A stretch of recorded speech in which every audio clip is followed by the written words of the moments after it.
Welcome back everybody to the Villarreal series. Not only today have we got loads of games to catch up on and a must-win Champions League tie, we have pulled off possibly the transfer of the series. I think it's definitely going to go down actually as the best transfer. We've somehow pulled it off. A world-class player has joined us for a pretty small fee as well. I don't know how we did it. It was amazing transfer business, but I want to tell you all about it. So let's run the intro and get right into it.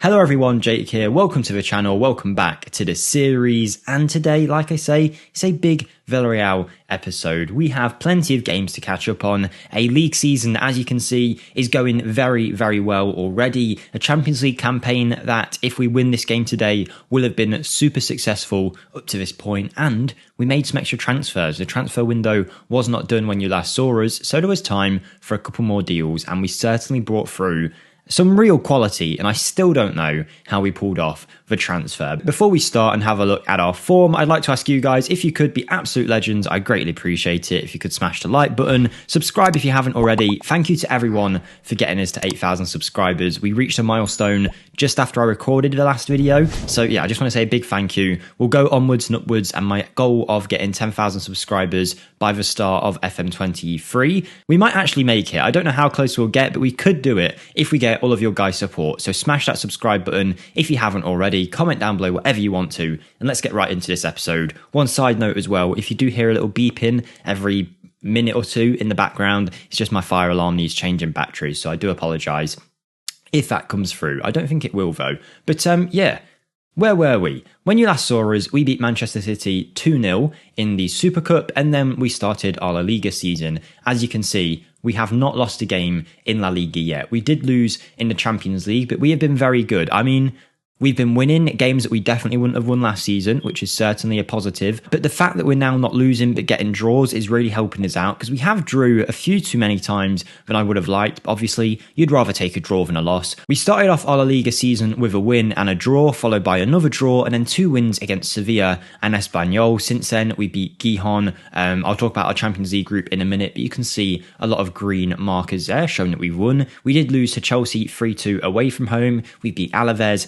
Elche, Valencia, Malaga. We beat Eibar 7-2, Atletico Madrid 2-1, Barcelona 2-1. We then had a brilliant game against Chelsea where we won 3-0 in the Champions League group, and then we beat Betis 2-1. It's been a great season so far, which leaves us at the top of the table on goal difference by 1 goal. Despite our quality, Real Madrid are right behind us, and I imagine... So yeah, they haven't lost a game either. We've drew the exact amount of games, but we have played them away from home. So in theory, we now have the advantage because we have a home game against them at some point this season where hopefully we can get a win. Pau Torres, by the looks of it, has been a superstar yet again for our side. But it's our Champions League group that I'd like to focus on next. As you can see, we are top of that group on 9 points, Marseille on 7 and Chelsea on 7, with Zoria on 0. We were obviously the first seeds in this group, having won the Europa League last season. Much like last year where we got knocked out of the Champions League and finished in the 3rd place spot, there's only really 3 teams in it. The 4th team is the battering ram that everyone is beating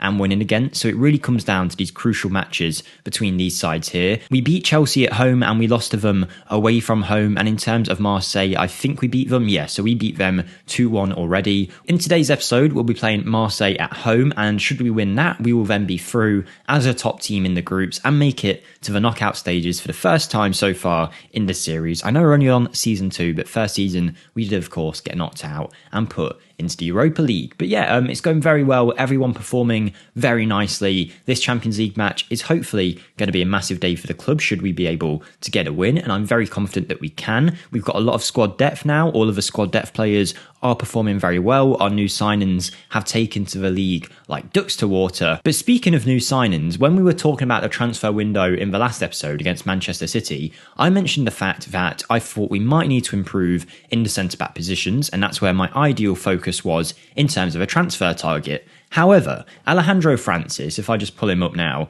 has been playing out of his skin, like playing superbly well, and he has been on another level for us. As you can see here, he is developing a hell of a lot too. He is perfect in this wide centre-back spot, and all of my concerns about whether he would be able to play at this level already have been squashed. This man is brilliant, and he is now a guaranteed starter in even the biggest of games. He has been unbelievable. On a 7.44 average match rating so far, he's never let the side down, he's always brilliant, and for that reason, I didn't feel the need to reinforce in the centre-back position, and I was quite happy just to sit on the transfer budget that we did have, which was something in the region of about £22.5 million.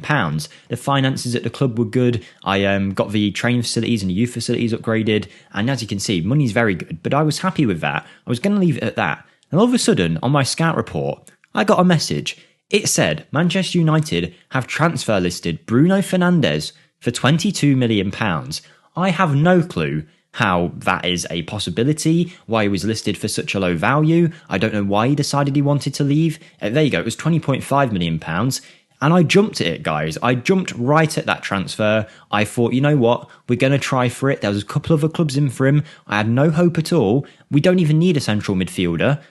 But it's Bruno Fernandez for £22.5 million or £20.5 million.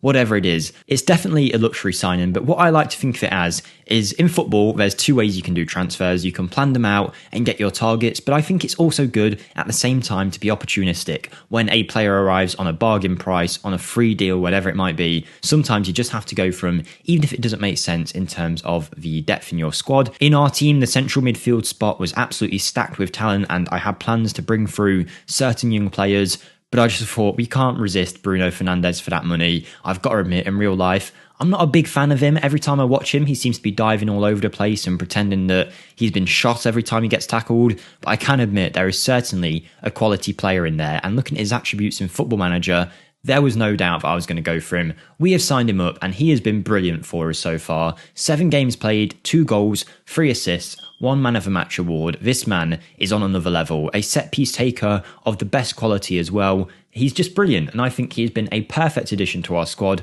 Who would have thought in the second season we could attract a player like that? I don't know how we pulled it off, but I'm very happy that we did, and it now leaves our squad looking like this. In goal, it's Onana and Alvarez, with Francis as the right centre-back option, with Kalulu as the backup for left centre-back and right centre-back. He, by the way, has been brilliant on loan from AC Milan, and is a player that I think will try and sign up permanently, if possible, in the January window. Ignacio, Zagadou and Pau Torres, all very good centre-back options, and I never feel like we're letting the side down when we let one of them play. Pedraza, Grimaldo, Kennedy, with Lamptey and Rosas. Literally everybody here is performing really well. Lamptey has been great since we've signed him. As you can see, when he is fit, which isn't actually as often as I would like, but when he is fit, he is one of our best players on the pitch. In midfield, our ideal pairing is now Kessie and Fernandez. If we want to rotate them, we've got Coquelin and Parejo, and if we want to bring through younger players in certain games, which we have done, we've got Xavi Simons, who has played a few times this season and done very well, and we also have the young prodigy, who I'm sure is going to be the best player in this squad eventually, Kenneth Wynn. He is an unbelievable player at the age of 16, and so far since we've been using him, for a 16-year-old to be playing this well, he's starting to look good. He did get a goal. I gave him a goal from a penalty spot where we was winning like 7-2, and I thought, you know what, let's just let him take a penalty to get his first goal for the club. He's broke records for the youngest player in La Liga, the youngest goal scorer in La Liga, and I think he is going to turn out into an absolute superstar. There are some concerns over his consistency, and usually I would not use a player like this, but considering how much of a talent he looks like he could be, I'm going to kind of ignore that, and so far it's gone okay because he has played well when we've given him the time to shine. I'm over the moon with the squad, to be honest. In terms of who's playing well, it's pretty much everybody. Everyone is playing at a really good level. Torres, Lamptey, Bruno, Francis, Kalulu, Onana, Zagadou, even Alex Baena, who I thought didn't look that great at first. He's a player that came out of Villarreal's youth academy. We've used him on either wing, and as you can see, even though he's playing in the easy games, 3 goals in 5 games is certainly a good return for a wide player who I'm probably playing on the wrong side. Literally everyone is performing well. Despodov, even Coquelin, all the way down here, Coquelin is still on a 7 average match rating across the course of the season. The only ones that have let us down on some occasions have been Yeremy Pino, Moreno and Rosas, which I don't agree with. Maybe their average match ratings aren't very high, but Pino has scored some crucial goals and is developing like mad, and I'm sure will be an amazing player for us. Moreno's been our backup striker, and whether his average match ratings aren't great or not because of the system we're using, it doesn't matter to me if he is scoring a goal every other game. And then Rosas's rating does feel quite harsh because I feel like he has been pretty good, but clearly not. I just feel like he is still a very capable backup and a player I'm very happy to have in the team. Everything's going great. Before we do get into this match against Marseille, I want to give a shout out to Fernino. A lot of you guys were criticising me actually, and probably rightly so, because we have this youngster who is potentially a wonderkid in the game. He's now 22, and whilst he doesn't have crazy potential, he could still be a good striker. I knew this, but I decided to loan him out just because I knew he wouldn't get the game time this year. So I loaned him out to, everyone with no wages to see who would be interested, and only a couple clubs came forward, and I chose this team, Marbella, not realising that apparently this is the 6th division of Spain. So I might have given him a bit too easy of a loan. The game has even told me we need to recall him because he's good enough for a first division loan, and he's playing in Division 6 apparently. I don't know exactly what division this is, but I've been told it's Division 6. He's scored 6 times in 7 games, but I am going to bring him back and loan him out to a better club in January. Don't worry, but a bit of an odd decision on my end, bit of an oversight, but you know what? We move and we'll get in to this Marseille game. Thank you everyone for all your support on the series. It's been absolutely immense up to this point. I really do appreciate everything you do for this channel. I have mentioned earlier that we got to 8,000 subscribers, but I've got to say, when I started this channel, I thought I'd never get anywhere near this number. 10,000 would have been like a pipe dream, and it seems pretty likely that as long as I don't sack off the channel or never upload again, we will at some point at least make it to 10,000. I mean, it's unreal really. I will be making changes going forward to make the channel even better and grow even quicker. Don't worry, I know I won't say I've been neglecting this channel. I've still been uploading a couple videos a week and playing loads of games in the background to get us to these points.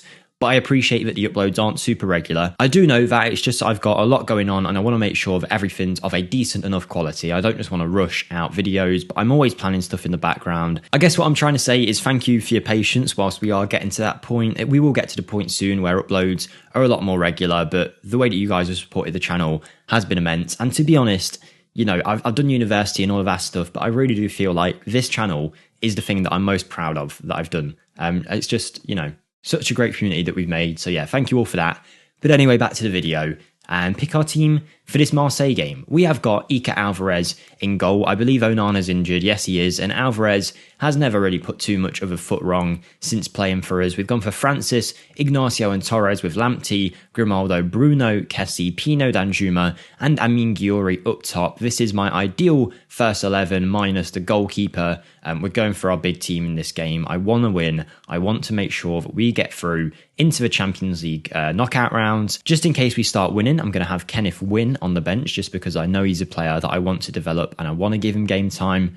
But this squad is actually unreal considering where we first started.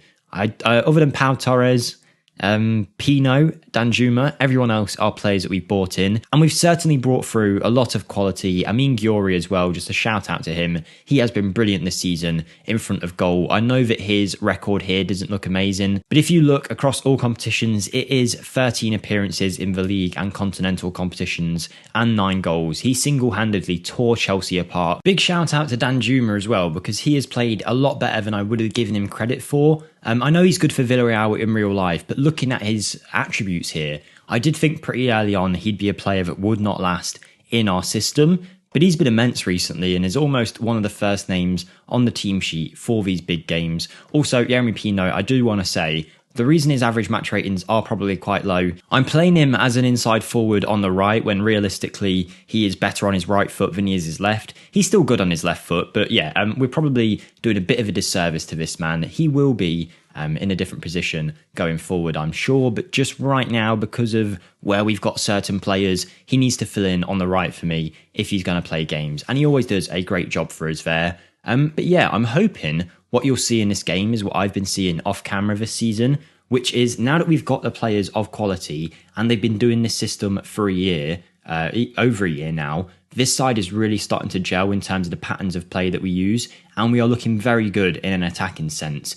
It's not that we have constant attacks, we're not always all over the opposition, but the way that we build the ball up, the way that we play, is exactly how I'd want it to play on paper.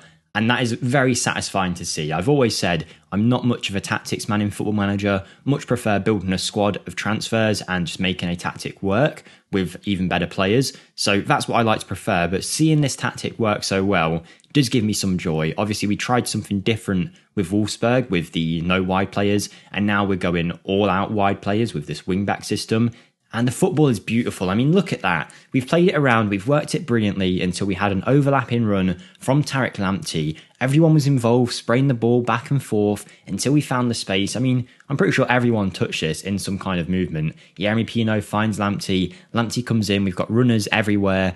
Pino pulls off and he finishes really well on that right foot. He is an unbelievable player. I know his average match ratings don't always reflect it, but he is going to be so good for this side and maybe even future captain material. Here we go though, Marseille with their first chance. We are not an impenetrable team. We're not PSG. We're not Real Madrid or any kind of quality like that. But I think this season we're such a good team. I actually want to pause that. Okay, I can't right now, but when it goes back to that screen, I want to pause it because I think it just said PSG won 9-1 against the side. And I think I saw like 4 or 5 goals from Messi or Haaland. Maybe they've got both now. I suppose Mbappe did leave for Man City, so maybe that means that Haaland then goes.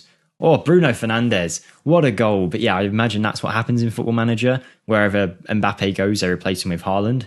That seems to have been what's happened there. But what a finish that was. Great build-up play again. Once again, it's Tariq Lamptey finding acres of space out wide. Amine Gyouri finds him. He has been brilliant in the complete forward role. I don't mind Jared Moreno. He can score a poacher's effort, but what I love about Gyouri is even if he doesn't score, and this is the problem with Moreno, but when Gyouri doesn't score, he's still so good in terms of the build-up and creating chances and holding the ball up and dribbling past players and giving opportunities to other players in the side. Moreno, despite his attributes, just wasn't able to do that. So it is good to see that Amine Gyouri has got a bit more in his locker in terms of a technical ability. Here he is again, knocks it back to Goncalo Ignacio, who we've been a bit quiet on recently. He was our first signing at the club, but he is developing into a world-class centre-back. I would say £100 million if we were going to sell him. That's how good I believe he is. But here come Marseille coming forward. Are we now going to see an Ignacio mistake after I've bigged him up? No, but it is a brilliant goal from Cengiz Under. Fair play. I would say if we had Onana in goal and not Iker Alvarez, Onana probably would have saved it because he is an amazing goalkeeper. But I can't give too much discredit to this goal. It's a good bit of build-up from Marseille, kind of pulling us apart. It's a great one from Under. But yeah, it's a bit dodgy positioning from Alvarez. Gives Under the chance to chip him. But it's fine. We're still 2-1 up. We're still playing very well. Realistically, that's Marseille's first chance. I know we haven't really peppered their goal, but I'm still very confident here that will come out with a strong win. But let's see. Maybe I'm getting ahead of myself. We do look very good, though. I do love the way that we play, even if somehow this all goes wrong. Just in general, we have been awesome recently. Here's Kessie, though, at the heart of everything in that box-to-box role. Danjuma turns well, takes it past the player, turns back again. Grimaldo, Kessie, look at the build-up play. It's brilliant. Danjuma's in. Oh, he tries to finish. I thought he was going to sweat that across the box, but he's gone for a near-post effort and just missed. Here's the thing I wanted to talk about. PSG 9, RB Salzburg 1. Unlucky RB Salzburg, but it's 1 for Verratti, 1 for Neymar, a hat-trick for Messi and 4 goals for Erling Haaland. That's a bit of a scary team, isn't it? Let's be real. We can see there, though, that Chelsea are winning. Oh, no. Alex Grimaldo is injured. Ouch. That's not good news for us. That means I've got to play Pedraza. I mean, he's fine as a backup, and I bet if we look at his average match ratings, he does well. He's just one of them players that I can't get behind. I mean, 4 assists in 9 games is brilliant, but he's just nowhere near Grimaldo's level. Come on, though. Let's hope it's not a massive injury.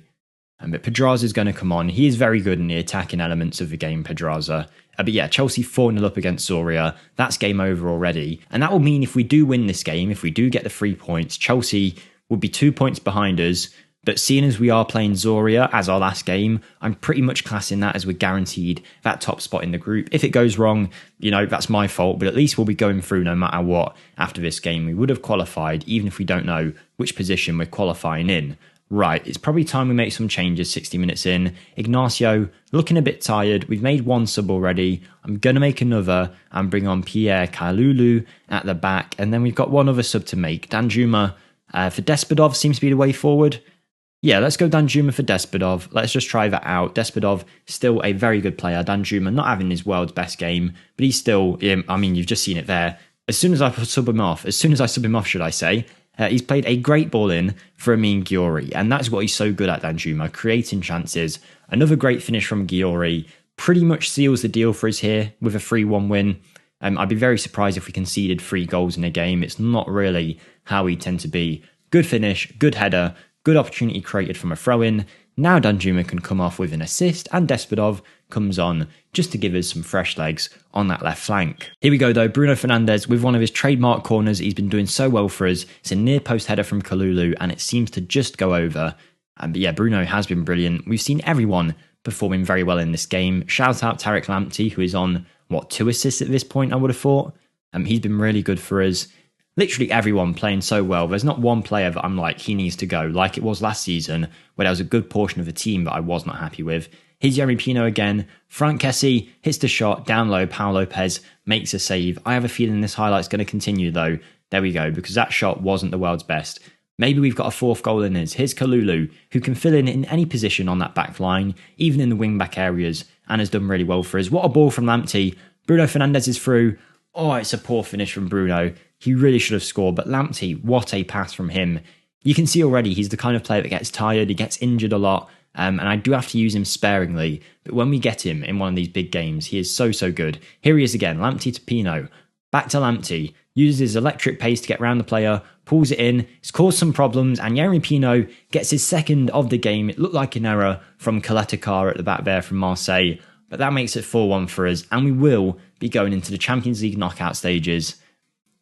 Yes, I love this. I absolutely love this.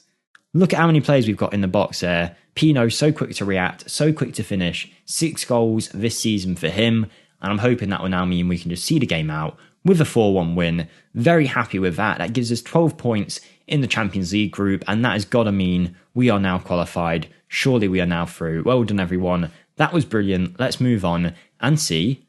Just a confirmation, hopefully, that we are through into the next round. We are qualified. We don't know what position yet, but all being well, we will be qualifying as the top team in this group into the knockout stages. Let's just have a look at other teams who might join us a little later on. Okay, so imagine we come top of the group. That means we're playing the team that comes second. So in this case, it will be either Everton. How are Everton here? Did they come fourth in the Premier League last season? How do you see the table from the season before? Here we go.